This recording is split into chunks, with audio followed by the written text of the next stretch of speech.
Our guest today is a Hollywood trainer who has worked on Marvel's Captain America, the Pirates of the Caribbean series, and many more as a consultant for health, fitness and well-being. For over 20 years, his training books and articles have been bringing balance to people's lives, both on and off screen. His impressive client list has included celebrities Emilia Clarke and Natalie Portman, CEOs such as Rupert Murdoch, international royalty and the entertainment giant Sony PlayStation. For a lesson in how to get extraordinary results for extraordinary people, please join me in welcoming the Wellbeing Manager, Paul Lubicz, to the Escape Your Limits podcast.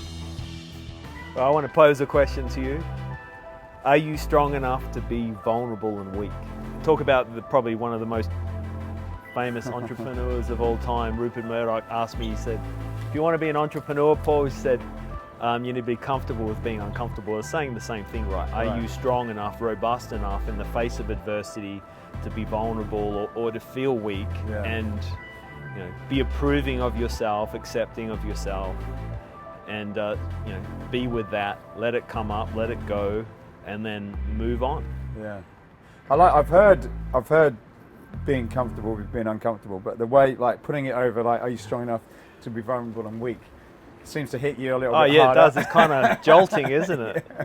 It's jolting. It is, because it's like, right, okay. You have to sort of take that down, don't you? Strong enough to be vulnerable and weak. Strong enough to be beautifully broken as a human, as a human being, and then see the beauty in that. Yeah, and it does take. I guess it takes that takes, I suppose, courage to do that, doesn't it? So now we're talking. Let's talk about courage. Yeah. So what does life look like when you're courageous? What does it look like? What does fear look like when you look at the fear? What does that look like? Your biggest fears, failure. What does that look like when you're in a place of courage? Yeah, it takes on a totally different. Well, you're looking at it from a different perspective, and it takes a different meaning. I think that allows me to step into a place of faith and trust. So then I have faith and trust in myself, which reaffirms courage, that I've got the skills to meet the challenge, and I've also got the faith and the trust in myself that I'm able to rise to the challenge. But then if you take the sting out of it back even further and go, oh, okay, so if this wasn't here, there would be no stimulus. I would have a life like, it's just flatline happiness all the time, and there's no contrast in that, right? Like if we look at these beautiful Hollywood hills, like it wouldn't be anywhere near as beautiful, it's just a flat line, right? The ups and downs make it beautiful. So then I go, oh, so without challenges, without things for me to really have to innovate, improvise, sort of rise to the occasion because I'm feeling uncomfortable with the status quo. Without that, I'd never have that experience of myself, and therefore I wouldn't have an opportunity to explore the possibility of me knowing myself deeper and therefore rising to a potential that is outside of that reality with no stimulus. Yeah. So the reality with no stimulus, I'm always going to be X, Y, and Z. But then you come to this mind-bending scenario that couldn't have been more well disguised as a lesson, and then you go, oh wow, I have to rearrange the furniture in my mind now. And it's scary, all these things, but courage takes you to that place to go, let's be playful, let's take it with a pinch of salt and not go, oh, I'm going to have to go head to head with this. Let's be really sweet and soft and have a little bit of grace for yourself, some patience.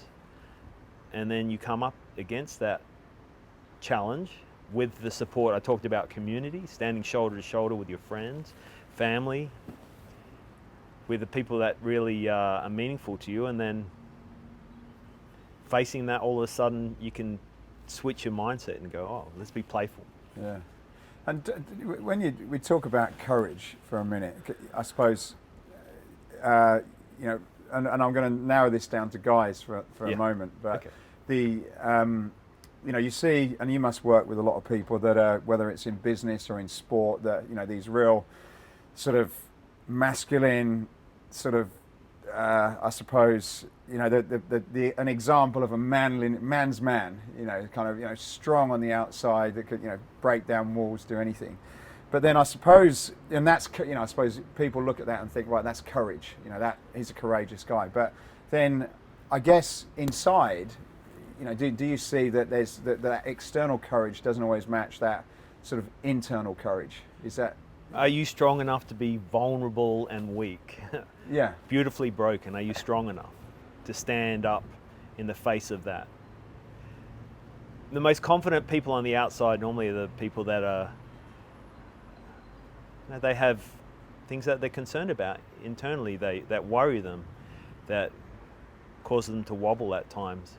Sometimes they just ignore it, so suppression, repression. They cover it up with being extra gregarious and outgoing and manly. Yeah. Some of the best athletes I've known have been running away from things in their life. Some of the best boxers, martial artists are angry at their father.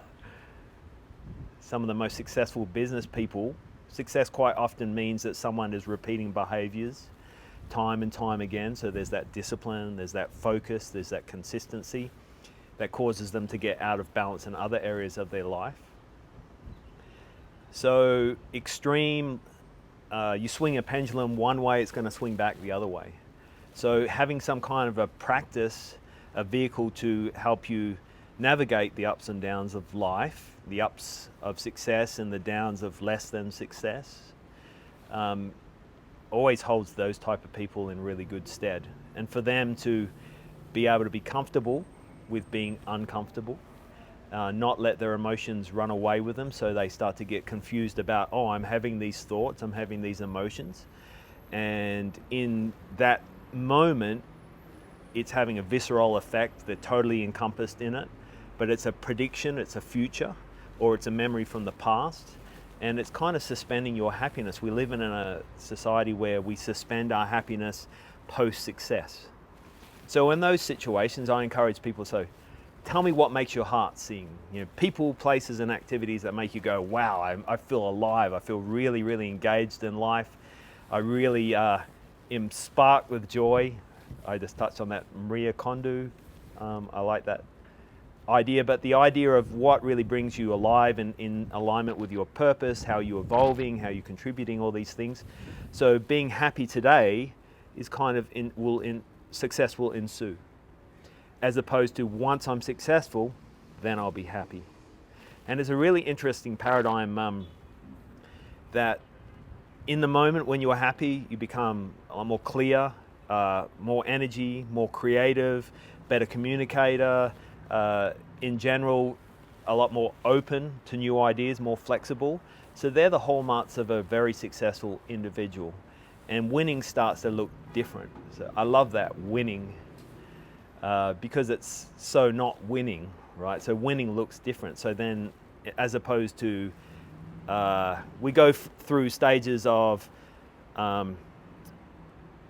having, doing, and then being. So what do I have? Do I have a beautiful car, an amazing house, all these things? And what I do is I'm a very successful individual. And then we start to talk about Matt, who is a great guy, really, really generous with his time, compassionate.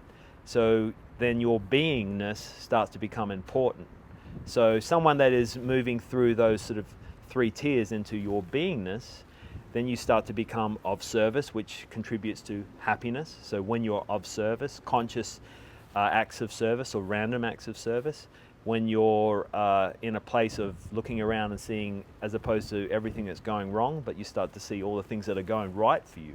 So then you move into a place of gratitude. Mindfulness, being in the moment.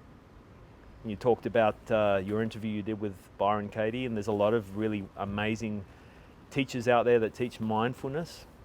It allows you to take all that information that's out in the world and narrow it down and be more focused. And exercise, which is a really important piece, because that teaches you that your behavior matters. So when you exercise, it really, really does matter. It makes a difference. So once again, that builds your happiness. All the endorphins are running, your metabolism's up, you're feeling a really great sense of self, a real connection to your physical self. So when you start to move into this state or this way of being, then a lot of the other sort of perspectives start to seem less important, and then you have access to more happiness, more vibrancy, and more balance in your life. So winning looks different. So as opposed to repeating behaviors and being obsessed, which is a piece of that, repeating behaviors time and time again is an important piece to being successful. You know, following through, repeating behaviors that matter, that make a difference to your goal. They're all important things, but when you're obsessed or in the mindset of doing that is not driven from your passion and your purpose, what you end up doing is you're keeping everyone else warm by lighting yourself on fire, right? So you're just so like lit up and focused and driven that you move out of balance, and then you start to take away from your vital life force. Yeah. Your health suffers, your relationships with your significant others suffer. So that mindfulness of being in a state where winning looks different, where you've got balance, you've got time to pursue things that are not got anything to do with achieving a goal, but you're doing it just for the passion of it, that you enjoy it. I love, we chatted when we had dinner the other night, and I love talking to you about, I've got a thing for old movies. I love watching old movies, and Chariots of Fire was a movie that I have not seen for years, and when I was a young boy, I remember watching it and being so inspired, along with many other films, but that one particularly. And there was a gentleman in that movie. He was from the clergy or a priest, and he was a runner, and he ran because it was a part of his purpose and an expression of his relationship with the church and with God. So he was just running for the pure joy of running, and he would run and his head would roll back, and he was so in the moment of just doing whatever he's doing for joy. And he had fallen over early in the race, and then his head rolled back, and he went into that place of real connection and mindfulness and in the moment and in passion, and he won the race. As the other guys were focused on him coming up, they were worried about comparing themselves to him and them beating him, as opposed to them running for joy as well, which leads me to say, if you're in passion and purpose and just doing whatever you do for the pure joy of it, then you have access to this super consciousness, this superhuman powers, these ability to overcome adversity, so you're not in a state of comparing yourself. So you've gone from having and doing to being, just being in someone who is in passion and purpose. And I really feel that calls you into action, it calls you into life, and it calls you into a place where the superhuman is possible.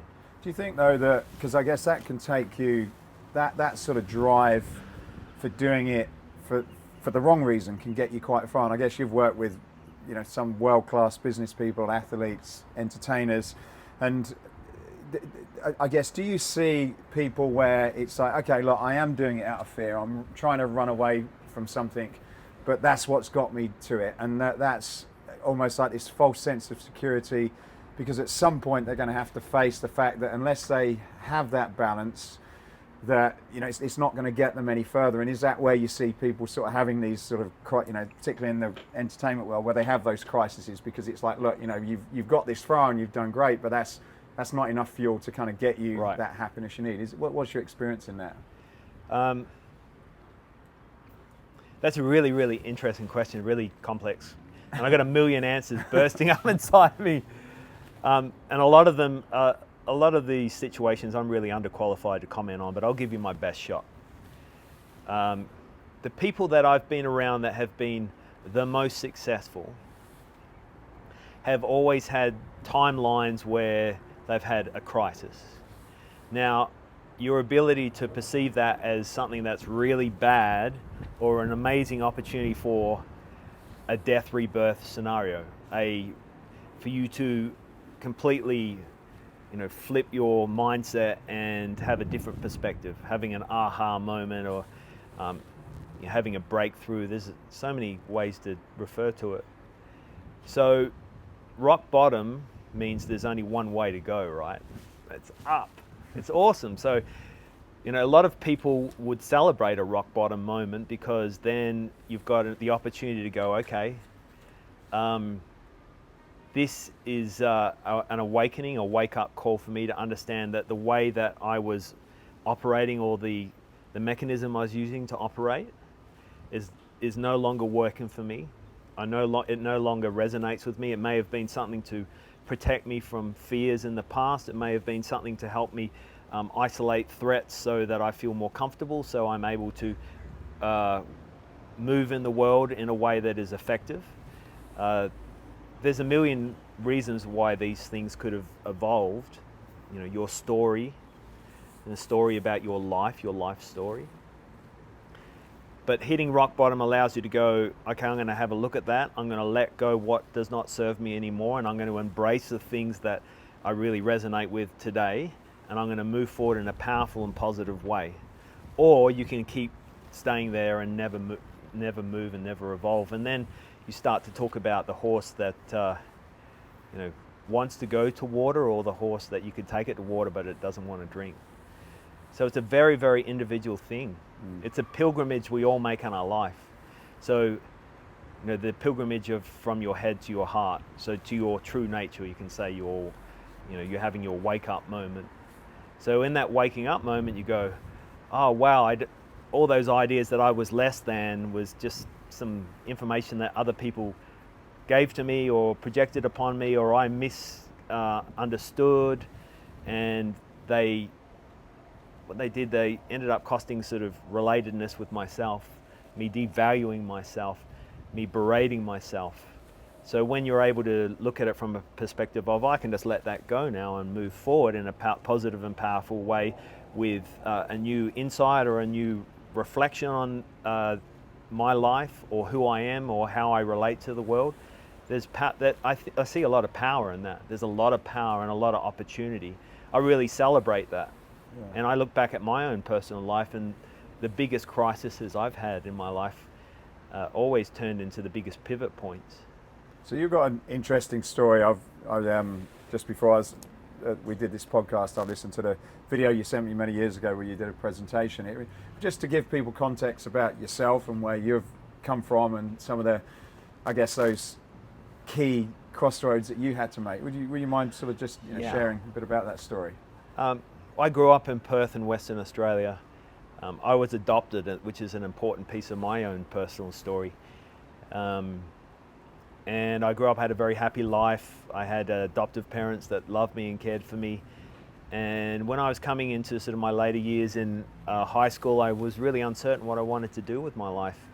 And I met my biological family when I was in my 19th year. And that sort of caused me to look at life a little bit differently. My biological grandfather was an ear, nose, throat specialist, so that had influence on me, and I kind of felt a calling to go into the medical sort of world.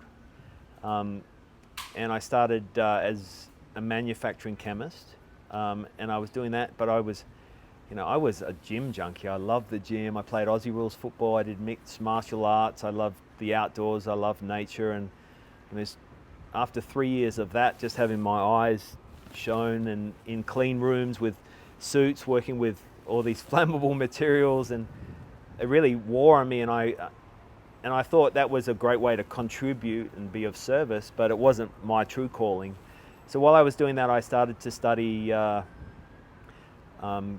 personal training through a course that was using the lecturers from UWA, the University of Western Australia.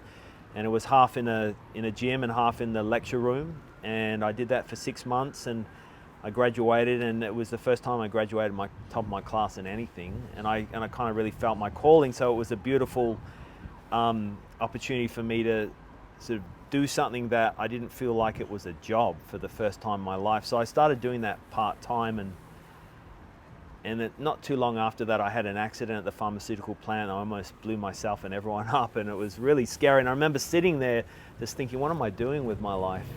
So that was an aha moment.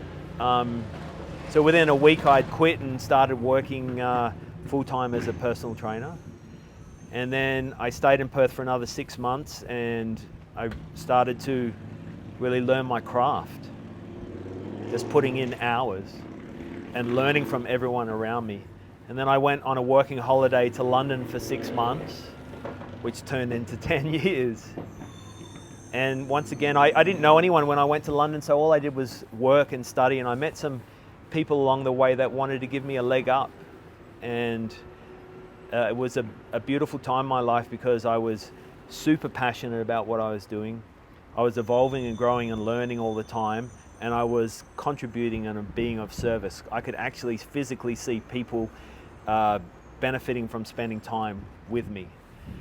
So it was a beautiful experience at the beginning of my career in London.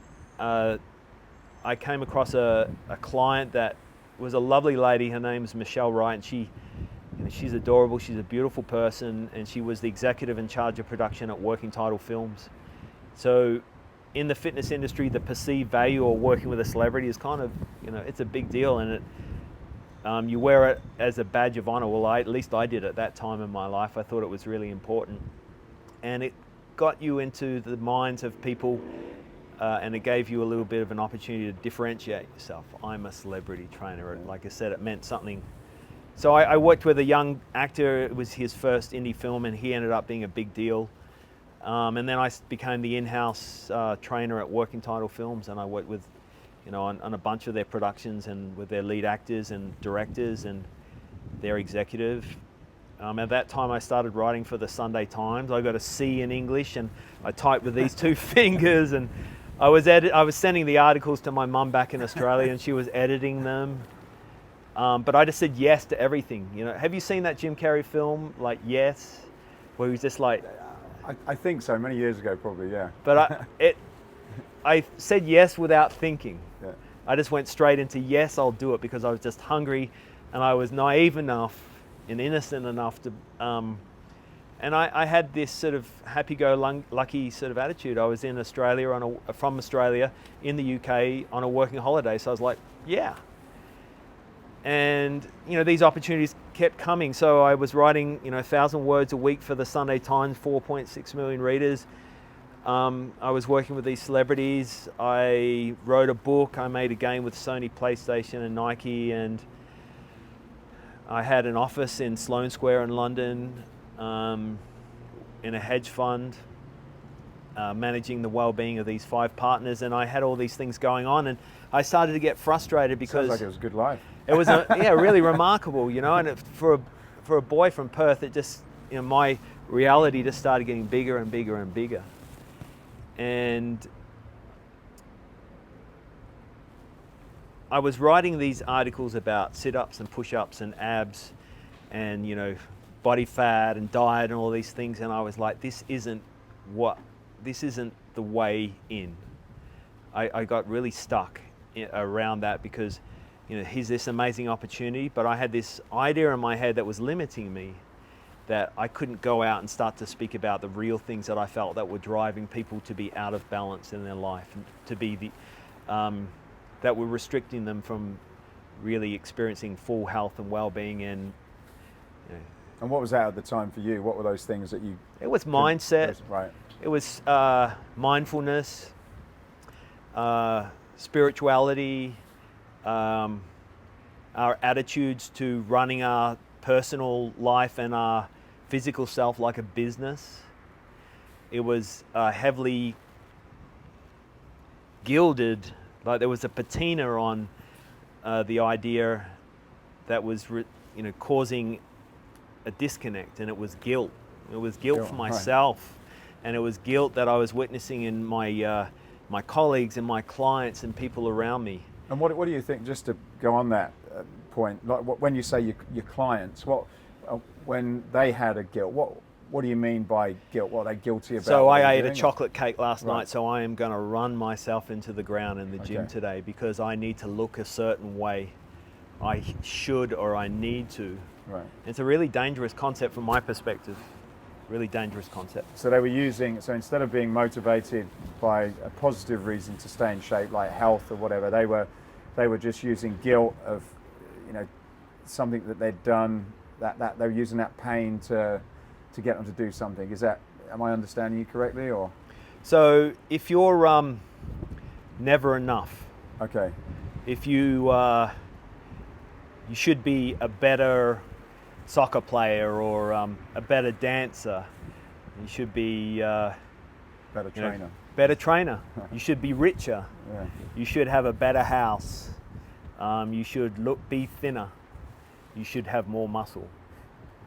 Then it's very self-destructive. It's very berating. So your action is spawned out of you feeling less than, and it's heavily connected to fear.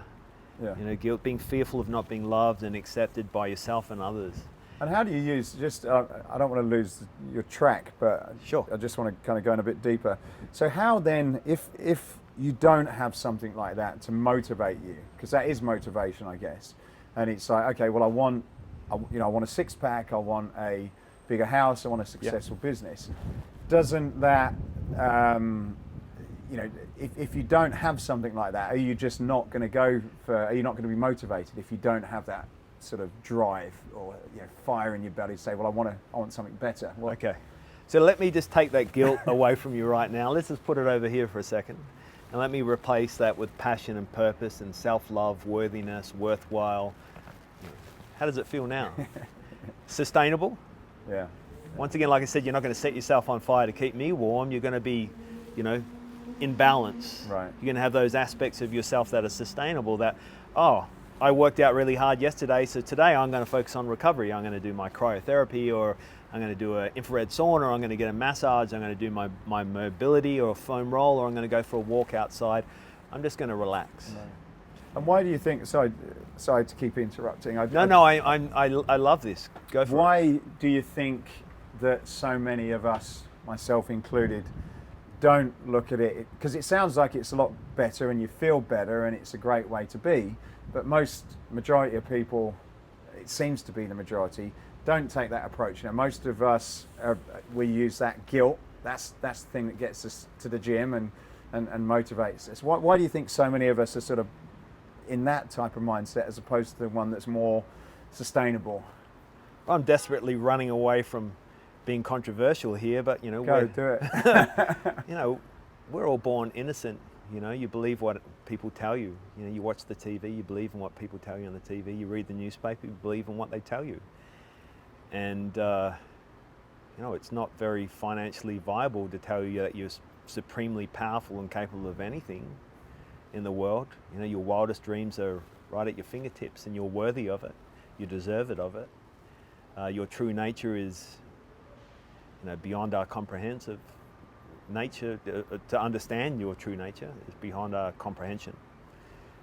So that is then starting to go into a different realm. We talk about being, you're really a powerful individual, and you can achieve anything you want in the world, and you're worthy and worthwhile, and you accept your life, and you appreciate yourself, and you look at all the good things in your life, and you're grateful for that, and you forgive. Forgiveness is a big piece of that. Really, that's surrender, and forgiveness is really what we're talking about here, is the access point to what we're talking about right now.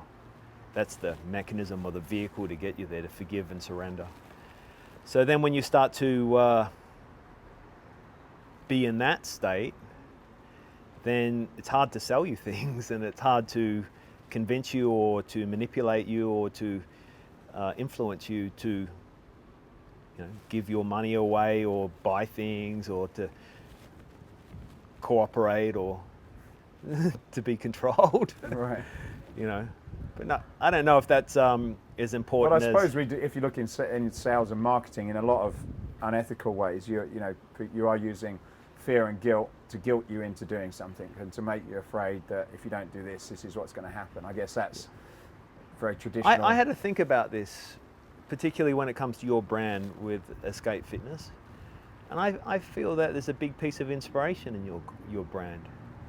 And there's a big piece of the inspiration that is in a lot of other health and fitness and well-being brands, nutritional brands, that are inspiring you to be the best version of yourself, and that you're offering a service that is, if the individual connects with it and resonates with it and it feels good for that individual, for them to pursue that is going to add value, is going to really enhance their life. So I feel like there's a little fine line, and we're talking about the word glamour here. Glamorizing you know, buy this bag and you'll be happy and everyone will like you and you'll feel good. You know? And we glamorize a lot of things in our life, so we're not connecting with, you know, the reality of how do we sort of feel about that. What is my thinking about that? If I question that, where does that lead me to inside of myself? And then we start to talk about an inward journey once again. So this is the whole conversation we've just had, this monologue, has really led me to where I came to when I was writing those articles for the Sunday Times, and I was just going, I want to give everyone this much, you know. Do you think that they wouldn't have, would that not have been quite as popular as, you know, six pack in 6 weeks? Well, that was my limitation in my thinking, because I feel as though, you know, I feel as though that the people that are ready to hear it are going to hear it, and the people that are not, you know, I just said to you before, you know, what can I control in my life? My own thoughts, words, and actions. That's the start, middle, and end of everything I can control. I can't control anything else. I'll drive myself crazy if I keep trying to control all those unknowns, all those people's opinions, judging people judging me, all those judgments that people may be imposing upon me, all these ideas that were never mine to begin with. So then when I realize, I can't control that, and I'm being authentic right now, and I'm being authentic in my life, and my intention is to be of service and contribute, and that's my passion and purpose, to influence the most influential people on the planet. I know where I'm coming from, and I'm open to other people's opinions and ideas. I'm not stuck in anything. I'm not really rigid and judgmental. When I can be in those places, then that allows me to move through any limitation, and I just flood it with faith and trust in myself. Faith and trust, faith and trust. And then it allows me to get through those ideas that are limiting. But it's, you know, myself included, like anyone, you know, we all come up against these, you know, perceived ideas that may not have been ours ever. So then at that time in my life, I was really scared, and I was fearful that I would be giving this information out, which I felt I resonated with, but the public would go, oh, you know, this guy is, you know, right out there, you know, really difficult to connect with. My purpose is to have a communication with someone that they can connect with and they can understand. And that is not a concept that is, you know, so far out there that they're not able to grasp. My purpose is, if someone has not understood me, I take ownership of that I could have communicated better. That's another piece of that is, so then I just went deeper into being a better communicator and learning how I could communicate better, how I could be a better listener. So that was a time in my life that I was really learning those lessons and evolving, and it was really scary because, you know, particularly someone that was adopted wants to be accepted. You know, I want everyone that listens to this podcast to really understand me, and I want to connect with them. And a piece of that was always about being scared about being disconnected or being abandoned. A lot of human beings seek closeness and intimacy. They seek to be connected. They seek to be able to have a relationship, a bond, because we're not meant to be an island, you know. I guess you want to be liked. You want to be liked, don't you? I suppose, in some ways. Don't you? Yeah, absolutely. Yeah, we all want to be liked. So there's a real risk of being inauthentic in your journey to being liked. So that time in my life, I was looking real good. You know, I was doing all these amazing things, writing books, being on Sky News and working with celebrities, and that time in my life I got a little bit lost. Really? Yeah. Looking good was rivaling the importance of me being authentic, and also me following my passion and purpose of being able to touch as many people as I possibly can in a way that allows them to go on their own self-discovery, their own journey of remembering their true nature. Because that's all I feel like. If I could sum it up and make it really easy, is we all just have a bit of amnesia sometimes. We all forget that we are miraculous, or we are made up of miracles and can achieve, you know, the remarkable. So during that time, you know, I was heavily sort of bound in looking good as well as there was that other piece, is I wanted to help people. And there were steps along that journey that led me to find rock bottoms where I was like, I can't keep doing this because this is making me sick, and I'm not in alignment with what my true nature is, and this is an amazing opportunity for me to pivot and for me to continue in the same direction, but just let that other stuff go, because it's not helping me anymore. And it's not really me, and it never really was me, and it was just an idea tied up into a story that I created.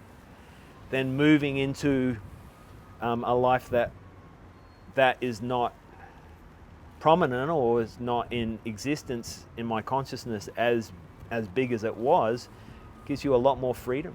Is that where you need, like we talked earlier about the courage, do you think, is that where people need that courage? And I suppose, you could have, we talked about the external courage that I guess you have to build up, to get that, even if you're an athlete or a fighter, that external courage to stand in front of someone, you have to develop it. You're not necessarily born with it. Do you think that we also have to work on developing our internal courage? And maybe sometimes because we've not done that, because we're a little bit inauthentic with ourselves, we're never kind of working that internal muscle to do it. It's very uncomfortable to have these conversations with yourself. It's very uncomfortable. It's very inconvenient as well.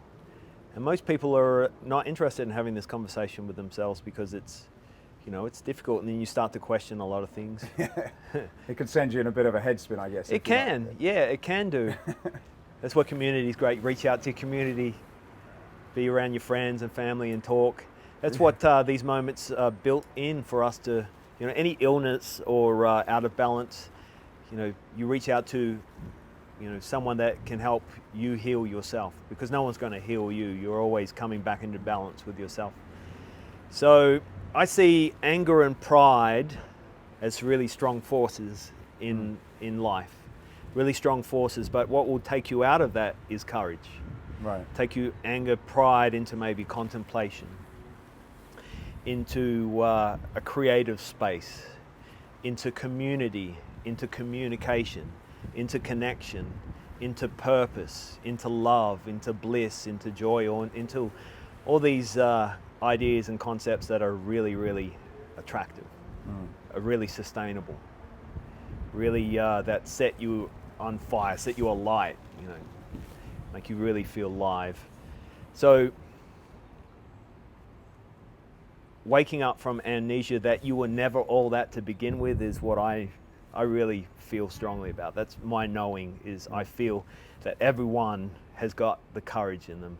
All the heroines and heroes in the world of their own stories, that archetypical story of something happens in someone's life which sends them in a tailspin and they hit rock bottom, and then they drive out of that towards a different reality, slay the dragon. It all takes courage, and live happily ever after. Does it need to, in your experience, does it have to hit rock bottom? Like, do you have to? No, please. Anyone listening to this, do not for the second. I'm about as far away from that idea as you could get. Yeah. But if it does happen, it's not a bad thing. Right. We're really good at labeling things as being good or bad. Right. I've learned that more I do that, the less positive that is for me. The more I see things as suspending my sort of idea of whether that's good or bad and letting it play out. Quite often I look back at these times with hindsight and go, wow, if that had not have happened, I would not have learnt this. I would not have met these people through me reaching out for help. I would not have maybe had the same mindset. I would have had a different mindset. And that wouldn't have led me to who I am today. And I'm a collection of all my experiences and all the teachers that have touched me in my life. The person that you see in front of you, the person that I am today, is a collection of all my experiences and all the people that have touched me in my life, all the teachers. And I'm just regurgitating everything that I've learned through all these teachers. So none of these things are original. They're just my collection of ideas and thoughts and experiences that I've had, I've had benefit from. Do you find that what your situation is fairly straightforward, simple, but common for so many people. You know, the problem's fairly simple. It's just not a simple thing for, So for us to solve. it's a meme. You know what? You see memes on the internet all the time, and so if you look back into all our indigenous cultures, they would have these beautiful fairy tales, these stories, using that archetypical idea of a story. So you could talk about maybe a Mayan sort of fairy tale of, with a serpent and with all these sort of events happening in the jungle, and then you can pick that same story up and just change it for, my Twitter and I was in the back of an Uber and I was, at the mall.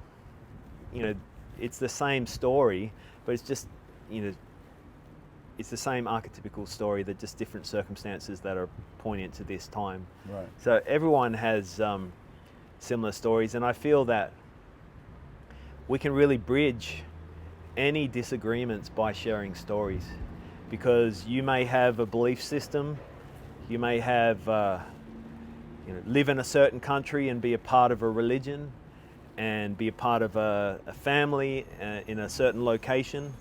So you have a completely different sort of set of circumstances, but I can relate to your story. Right. I hear your story and it reminds me of my own story.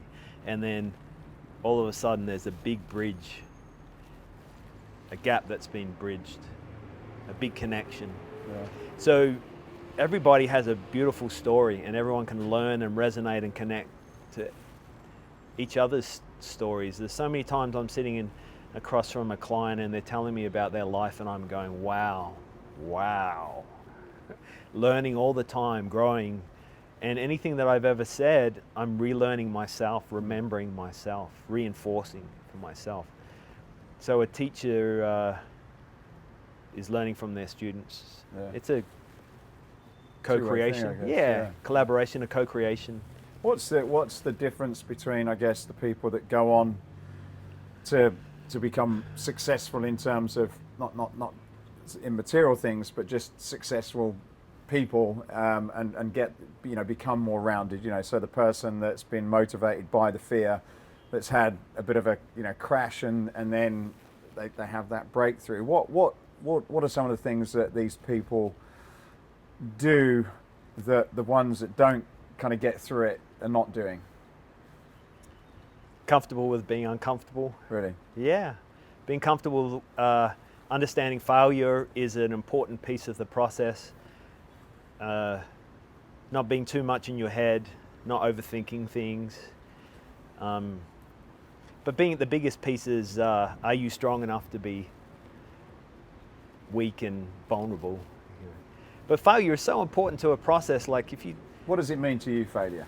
Oh, what does it mean to me? Failure is a form of death, right? It's like not feeling connected, feeling isolated, not feeling understood, so not resonating, not being authentic, not being true to myself, not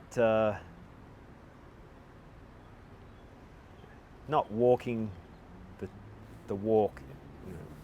I talked a lot today, and if I can't back that up with being, me and following through in everything I said, then I'm just one of those false prophets, one of those plastic gurus. Yeah. So I hear these stories of Uber and Grubhub and all these amazing sort of modern day success stories. Instagram, you talk to any of those CEOs and the people that were founders, they failed so many times, but their ability to learn from the failure and then step up and go, okay, shake that off and then move forward. So forgiveness for yourself, letting go, surrender, looking at all the things that are going right in your life and in the business, and seeing if you can pick that up and take that into your to the areas that there's opportunity or possibility for growth and learning and evolution. So failure, learn, evolve, grow, innovate. All those, that's a part of the process then success. Yeah. But you'll be changed by that journey. Anyone will be changed by that journey. At the end of that journey, it's maybe, like I said, I've said this a couple of times today, winning will look different. Yeah. When one of the things I find though, like starting a business, it's a solitary experience, and as you go through it, you're on your own. And you and I have connected over a 10-year period quite a few times, and part of the reason for me even sitting here is down to a conversation we had on the top of a mountain not too far away from here. And I guess one of the things that you use the word quite a lot is the word community, and a lot of the things that we're talking about, when you explain them back to me and we sit down and we have a coffee and you talk it through, I go away and I'm like, yeah, that makes more sense. But sometimes when you're in it, in your middle of it, you can't always see the wood for the trees. You can't see yourself out of it, and so how much of a part does that community play, and how do you get that right type of community that's going to have a positive impact on you, as opposed to one that's probably going to maybe make that situation worse and not help you see it? How do you go about finding those people, and what are some of the things, what's some of your ideas around that? That's a really good question, Matt. Community has really been the backbone of my success in my life. Yeah. Playing Aussie rules football, Australian football, and having those mates standing side to side, sort of when you're faced with something really big and daunting, it gives you it sort of bolsters you, makes you robust to stand up in the face of adversity. One of the most influential books that really touched me early in my career was The Blue Zones. A guy called Dan Buettner, I believe, National Geographic, and he talked about all these pockets of humanity that have the greatest longevity. They live, 100 and beyond is common. And the foundation of that was community, and it was something that really, really touched me. And along with that and play, the idea of being playful within your community.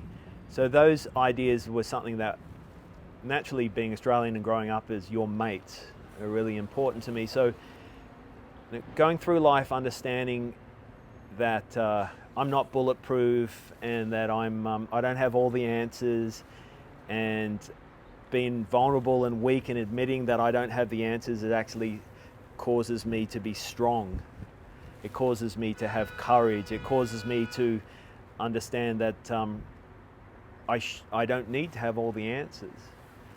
So with that mindset, sort of walking into my career, I always looked out to people that had a similar sort of mindset, that had a similar passion, that were like-minded individuals that I felt that I could really be myself around, that I could really be vulnerable around, that I could surrender around, and that it was an opportunity for me to get closer and have a deeper connection, because being a personal trainer, being an entrepreneur is lonely. Yeah. It's lonely. And you come up against the world, and sometimes you feel the weight of the world on your shoulders. And there's definitely been times in my career, even though the knowledge of community and having the benefits of community, I felt like I had the weight of the world on my shoulders, and I was the only one that had the answers. And did you feel also that you need to be the one who has the answers, otherwise you're failing? I know I do sometimes. Well, when you're a man, you think, that's why I'm going to give you two bits of information here that I love. One of them is, when the first time I ever came to LA, it was in '96, and I was lost, and I didn't want to ask anyone for help, but the girlfriend I was with would ask for help. So the divine feminine, women are so much more wise. The same way if a group of 20 guys were in the tundra and they were in a survival set of circumstances, they would have a 75% greater chance of surviving with one woman in the group, because they are happy to reach out and be more sustainable and be vulnerable and all these sort of great things. That's why we need more female leaders in the world, because they bring a sense of common sense and a pause and a contemplativeness and a sustainable attitude, which us guys can learn from. So, reaching out takes courage. Yeah, and admitting that you don't have the answers, it takes courage, but what it does is it also at the same time is a very, very deep and powerful source of strength. So reaching out and connecting and making sure those people are they clap you when you're having, success. Yeah. They want to see you be successful. They want to celebrate your wins, and they're there to commiserate the times that when things may not have gone to plan. And also they're there to give you sort of support to remind you that you are all that times by, infinity. Yeah. You are amazing, you are miraculous. How do you get those people though? Because I guess if we're all sort of generally, like you're certainly an exception in the way you think and that. How do you build those people around your life when, maybe another way of looking at it is you're not like that and, that's just how things are meant to be, and, you could easily sort of get into the wrong circle that is not serving, some of the stuff we're talking about. So you're having an honest conversation with yourself. Am I being authentic? Am I being a people pleaser in this relationship? Am I behaving in a way that is putting a mask on and displaying a certain persona that I believe that would be attractive to people? When you're able to sort of have courage and discard all that and be super authentic and be yourself, they're the real people you want around you. Right. The people that like you for who you're being, not what you have or what you do. They're the ones that you want to have around you, because the other people, there's concepts like the tall poppy syndrome, or you've heard the story about the crabs in a bucket. You don't need a lid on the bucket because one crab's climbing up and the other one will pull it down. You want people around you that are going to celebrate your wins and your successes. And I was born with missing a jealousy chip, like a circuit. I only see inspiration. I've been around some of the most inspirational people on the planet that have had oceans of success and have infinitely wealthy, and I always see inspiration in those people, and I'm really, really fortunate. There's some people that being around those types of people remind them of less than, that they're less than in these areas in their life, and having people around you that witness you as how amazing you are and are inspired by you, that's the community that is going to really support you in the times when you need extra support. Yeah, and I suppose if on the flip side you're also being inauthentic, then you're probably not getting that connection to the community that you probably need at certain times as well, I guess. Yeah. It works in reverse. Far more wiser people said to me, broken attracts broken. Right. So just being yourself, being really authentic, and being courageous, and talking about your challenges and these things, and the people that are interested and want to listen. Yeah. They're not waiting for you to finish so they can just tell you about all the great things they've done or about them. Yeah. But when people come home to themselves and see how that feels in their body, that's a big piece, like body intelligence, that I really encourage people. And what's body intelligence? So we got given all these resources, right? The brain is really effective at solving problems. It's really effective at, for a lot of tasks in our average daily life. But then we've got all this access to all these other body intelligence, like your gut feeling, or what does your heart tell you to do, all these things. So when I saw you today, Matt, I didn't say, how are you thinking today, Matt? It's like well-being or life is a feeling. It's a feeling. I really feel that. So well-being is a feeling, it's not a thinking. So when you start to connect with, how do I feel about that relationship?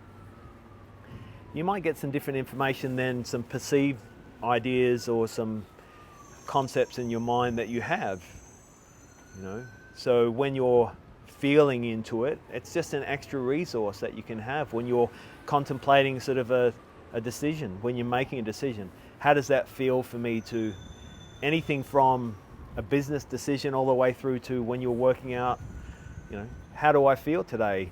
did I sleep well last night? How are my resources? Did I eat well? Have I drunk enough water? How stressed I am? You know, all those sort of ideas. Did I sleep? You know, have I been traveling? Have I been outside this time zone? You know, am I just really feeling flat today?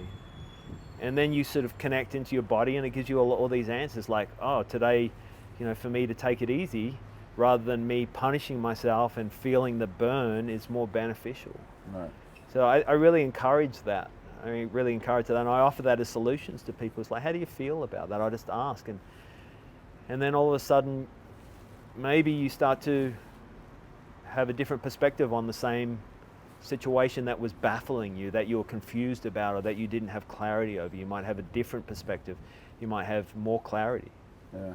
How do you think, we're talking about the fitness industry now, you know, when you started, you was in the industry, you know, six packs and weight loss or whatever, and you know, most, I guess, fitness businesses and clubs and trainers are very much focused on the physical aesthetic. You sort of being involved in lots of different areas and needing to getting people into shape for movies and that kind of stuff. How much do you think that as an industry we should we sort of be moving out of just that, look, we want to beast you and, you know, sort of shred you, to becoming more, look, you know, there are other parts that are probably equally, if not more, as important, and that, you know, the industry should be thinking about, you know, moving towards that, because a lot of the stuff we're talking about, and there are other people on the podcast that have discussed these things, but it's not common. If you go into any of these fitnesses business, in a lot of cases it's not common, you know, it's just not something that's done. Do you think that's something they should be thinking about, or do you think that's just a different area for different, you know, different type of business altogether, and they shouldn't be connected? Yeah, I think there's a symbiotic relationship between all this that we're talking about. That was where I came unstuck, when I was that young man wanting to give everything to my clients.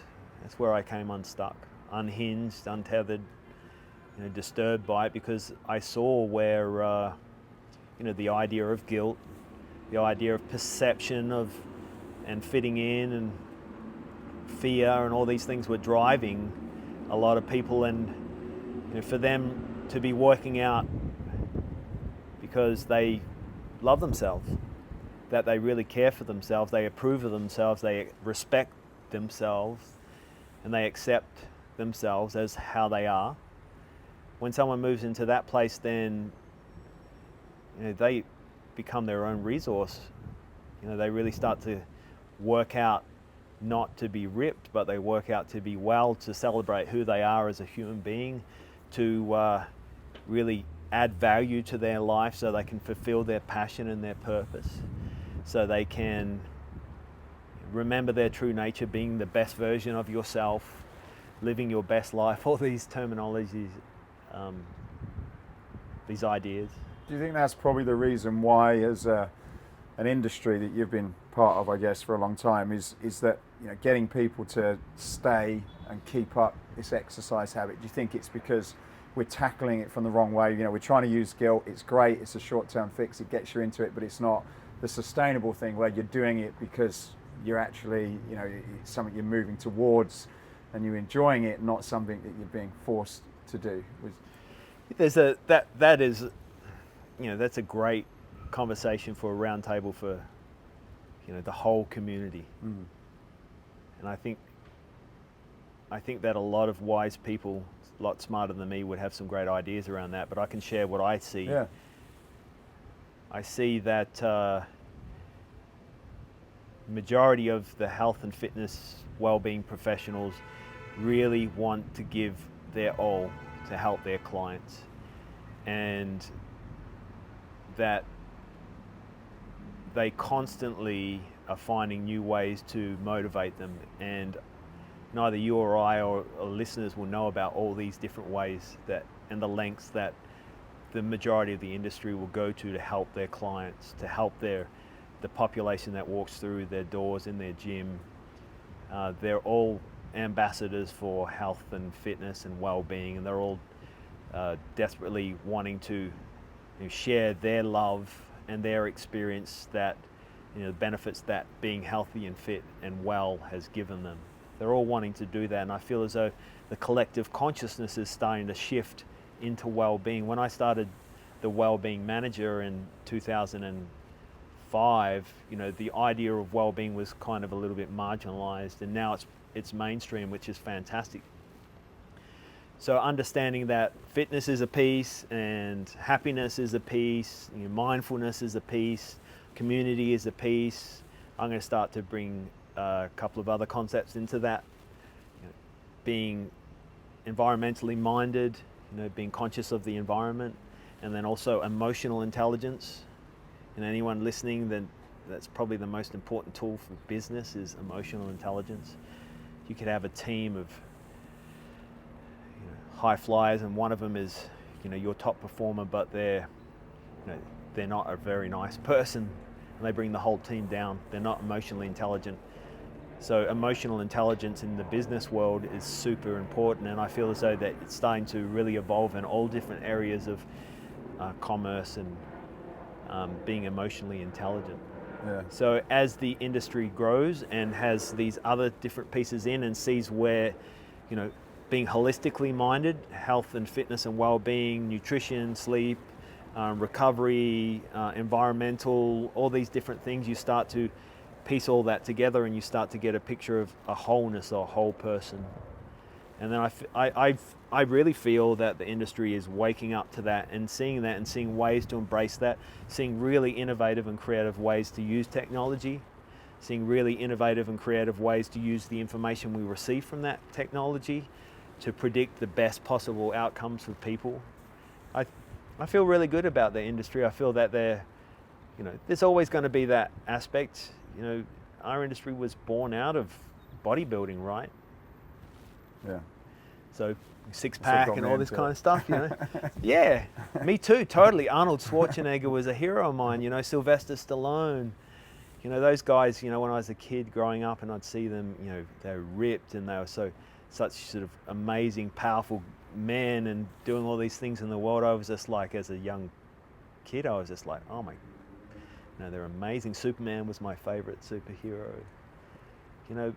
Amazing, but have a look at the messages that those individuals are now giving in the community. A lot more sort of conscious. Arnold Schwarzenegger went on to be the governor of California and continues to this day to promote community and through his championships. And so it's not just about the aesthetics. The achievement of that aesthetic is an amazing thing.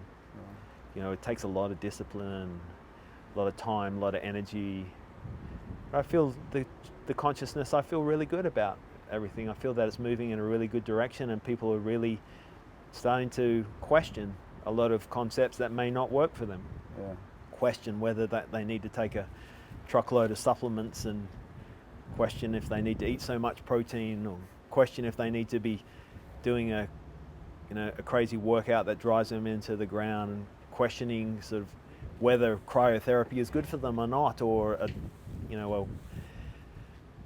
an ice bath or an infrared sauna, or questioning whether having no days off is good or days off.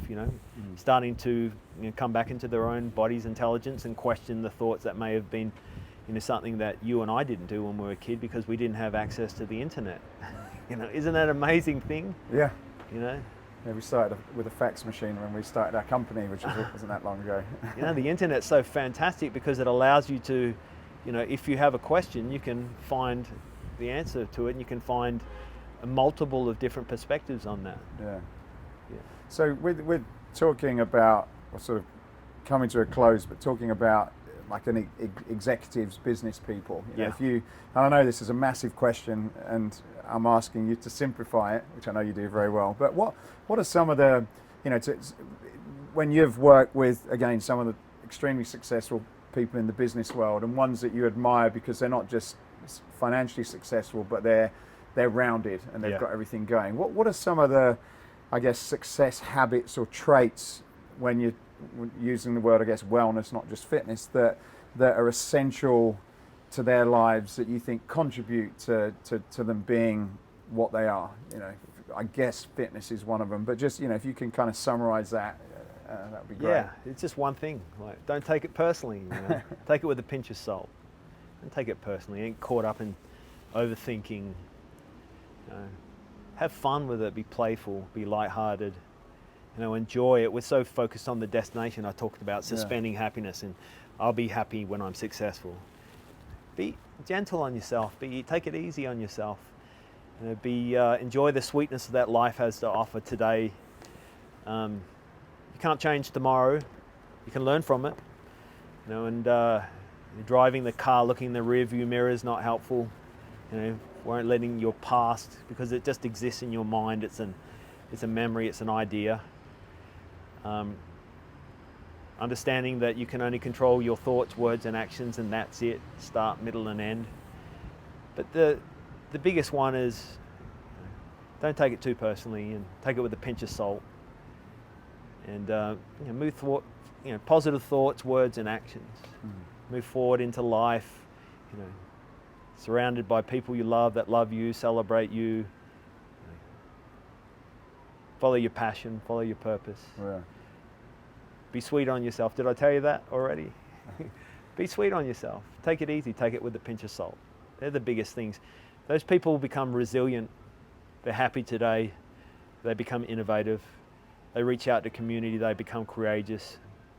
They climb up mountains. You know, they do remarkable things outside their reality box. Constantly learning, evolving, innovating, growing. Looking at winning in a different way. Winning looks different. Yeah. And with being, I'm certainly someone that's so tempted to always be looking at, where you want to go and what that future can be, which in some sides it's great and sometimes it's not. But certainly what I've learned from you and others recently is just, kind of almost being in that moment. And, if you can do that, that's probably the best place to be. What do you use to sort of ground yourself and stop living, as you say, too much in the rear view, too much in tomorrow? Are there any, is it using something like meditation or something to kind of keep you in that moment without getting too fearful or afraid or worried about, the next moment? So I can tell you what I do. It's so individual, but yeah. I want to talk directly to everyone listening. Is it's so individual. What you do really needs to be specific for you. So it can be meditation. It can be, what I do is I have a property in Joshua Tree. I have 20 acres off the grid with solar and a well, and cell phones rarely work at all.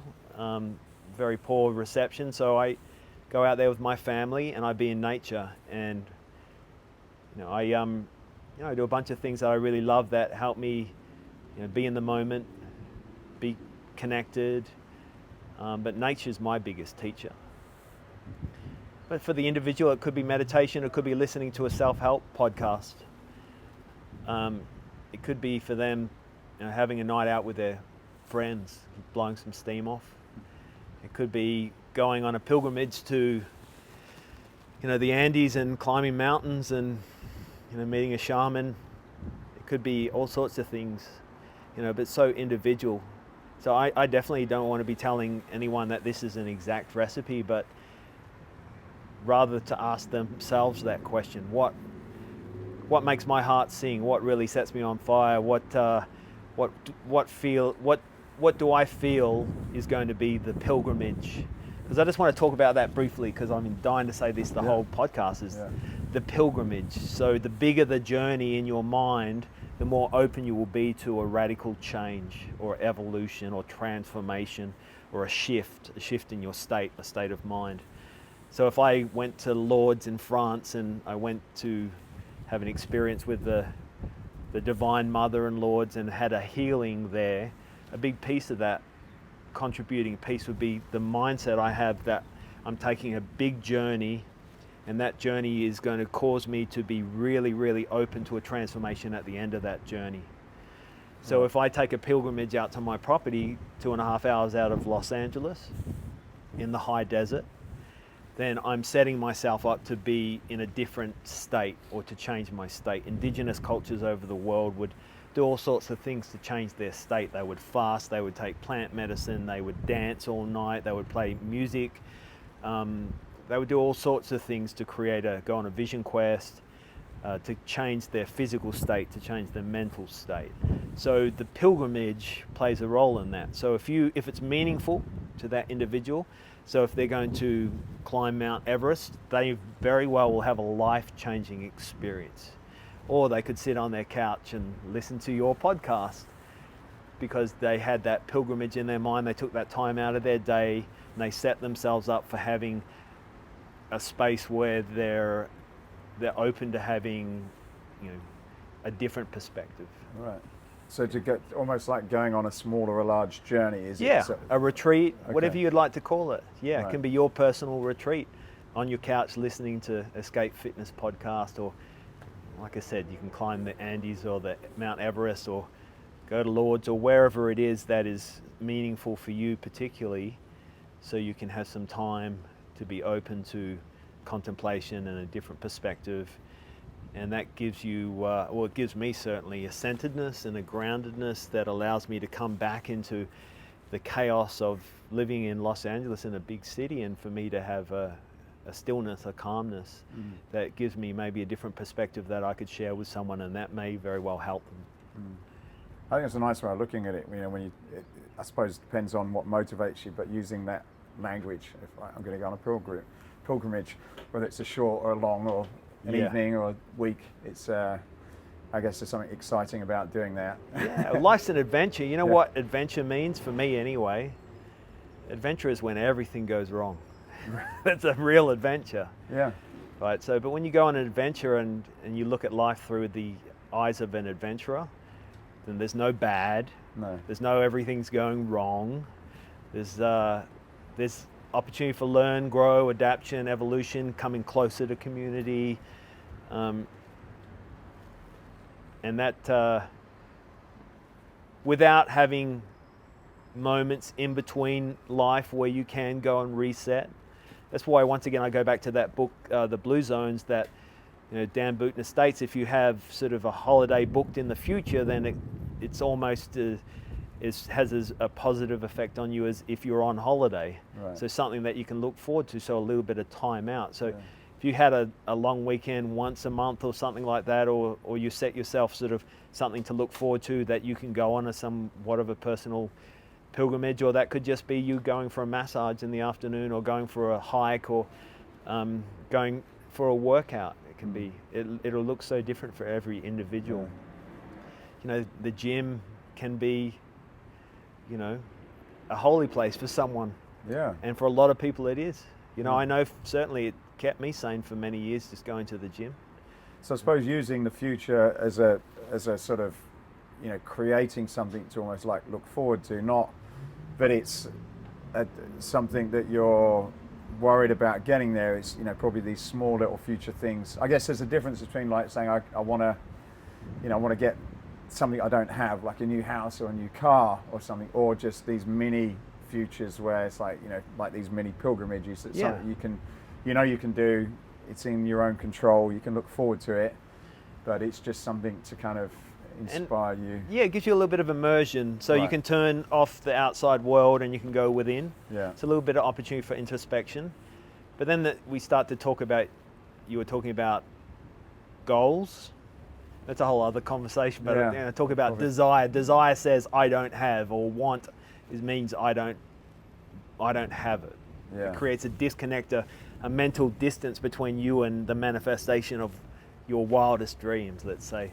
So when you're choosing a life or intending a life of all your wildest dreams coming true, and you have a belief system that your life is a very generous parent and wants you to have everything you ever wanted or dreamed of, but you choosing that instead of wanting it and desiring it, then that's just a slightly different mindset. That was just an idea that came to me I wanted to share with you. Yeah. So in the course of that, you have these moments of introspection, and whether that might be an afternoon or a morning in the gym or even in the shower, or you're going away for a day or a longer period, 3 days or 2 weeks, and you're having a pilgrimage, you can have these moments of contemplation when you can go, I was getting really anxious about wanting all these goals and desiring all these things, and it was kind of I was blocking myself. So let's just surrender that, and that's one of many, many, many powerful tools that become available when you have more quiet time with yourself. Yeah. Yeah. You can think through some of those things that you're probably not really thinking about too much. You're just on autopilot. Or maybe we're reacting to life, Yeah. and when you respond to life, then you've got a little bit more time. You can see it coming at you in slow-mo, and you've got a little bit more time to go, well, how do I feel about this? How do I want to respond to this rather than a reaction? Yeah. So a little bit of space is really helpful. Yeah. So 2 last questions, Paul, Okay. then. So if anyone's interested in the stuff you're doing, getting involved, hiring you to speak, whatever, how can they get in touch with you? Paul at wellbeingmanager.com. Okay. I've gone through a personal evolution. I kind of took a lot of my website and these things down because my business has always been word of mouth. I might put a new website up that reflects who I am today. I've got an Instagram account that I'm rarely on, but Paul at wellbeingmanager.com, you can email me directly. Yeah. I'm doing private sessions majority, and this year I've worked with 4 companies in Asia and in Europe. I love working with companies and CEOs and getting into the executive because it fits into my passion and purpose of, I believe the captains of industry, the financial and the big corporate institutions of the world are the most influential mechanisms in the world. So if I can positively influence them to be more connected, more emotionally intelligent, more holistically minded, have an awareness of the environment, all these ideas, then I can positively influence the world through them. Yeah, influence the influencers. Yeah. So that's my passion and purpose. So yeah. Yeah. So final question then, Escape Your Limits is about escaping what you've believed yourself is impossible or Yeah. other people have said is impossible. What would be a recent example of where you've escaped your own personal limits? That's a really good question. Just one that comes to memory was actually my very first memory when I first stepped into the health and fitness industry. It's not recent, but I borrowed $900 off my father to do my first fitness course, and we laughed about it. And I jokingly said, maybe one day I can work with rich and famous people. And I paid that $900 back to my father, and when it happened for me. If it happened for me, it can happen for you. I'm no better than anyone else. So it's available to you, and that happy-go-lucky attitude that 25-year-old left Perth, Western Australia, and went on a plane to London, that's available to you too, and anything is possible. And I want everyone that's listening to this to know that you are all that times by infinity. You can be whatever you want. Fantastic. Well, All right. Paul, it's been very enjoyable. We could have talked the rest of the afternoon, maybe a part 2 at some point. So Thank you, thanks mate. very Thank much. you so much, mate. Thank you. Cheers. Hey, I hope you enjoyed this podcast. If you did, then please go over to iTunes and subscribe to the Escape Your Limits podcast. Leave a review, leave a comment. It really would help us a lot to continue to keep these going.